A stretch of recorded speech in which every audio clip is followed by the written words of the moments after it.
দিন বদলায়, মাস বদলায়, বছর বদলায়, পুরনো ক্যালেন্ডারের পাতার মতো বদলে যায় অনেক কিছু। শহর বদলায়, মানুষের প্রয়োজন বদলায়, এমনকি প্রিয় মানুষগুলোর কথার ধরনও বদলে যায়। কিন্তু একটা জিনিস কখনো বদলায় না, আর সেটা হলো স্বার্থপর আর বেঈমান মানুষদের মন মানসিকতা। তারা শুরুতে খুব আপন হয়ে আসে, মায়া দেখায়, ভালোবাসার অভিনয় করে, তোমাকে বিশ্বাস করায় যে আমি কখনো তোমাকে ছেড়ে যাব না। তুমি ধীরে ধীরে নিজের সব অনুভূতি তাদের হাতে তুলে দাও, নিজের সুখ, নিজের সময়, নিজের ভালোবাসা, সব কিছু উজাড় করে দাও শুধু একজন মানুষকে আগলে রাখার জন্য। কিন্তু সময় বদলাতে না বদলাতেই সেই মানুষটাই বদলে যায়। যে মানুষটা একসময় তোমার 1 মিনিটের অভিমানও সহ্য করতে পারত না, আজ সে তোমার কান্নাটাও উপেক্ষা করে চলে যায়।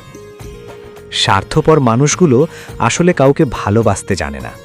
তারা শুধু প্রয়োজন বুঝে কাছে আসে, আর প্রয়োজন শেষ হলেই দূরে সরে যায়। তাদের কাছে সম্পর্ক মানে লাভ ক্ষতির হিসেব, বিশ্বাস মানে সুযোগ নেওয়ার একটা পথ, আর অনুভূতি মানে সাময়িক অভিনয়। সবচেয়ে কষ্টের ব্যাপার কি জানো? তারা চলে যাওয়ার সময় একবারও ভাবে না তোমার ভিতরটা কতটা ভেঙে যাবে।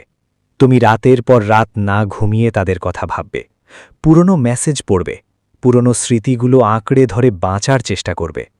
আর তারা তখন অন্য কারো সাথে নতুন গল্প লিখতে ব্যস্ত থাকবে। কিছু মানুষ তোমার জীবনে আসে শিক্ষা হয়ে। তারা শিখিয়ে দেয় সবাইকে বিশ্বাস করতে নেই, সবাই ভালোবাসার যোগ্য হয় না, আর সব হাসির পেছনে সত্যিকারের অনুভূতি লুকিয়ে থাকে না। তাই এখন আমি বদলে গেছি। আগের মতো সহজে কাউকে বিশ্বাস করি না, কারণ আমি শিখে গেছি মানুষের মুখের কথার চেয়ে তার ব্যবহার অনেক বেশি সত্যি কথা বলে। দিন বদলায়, সময় বদলায়, জীবনের গল্পও বদলায়, কিন্তু বেঈমান মানুষগুলো কখনো বদলায় না। শুধু সময়ের সাথে সাথে তাদের আসল চেহারাটা সামনে চলে আসে।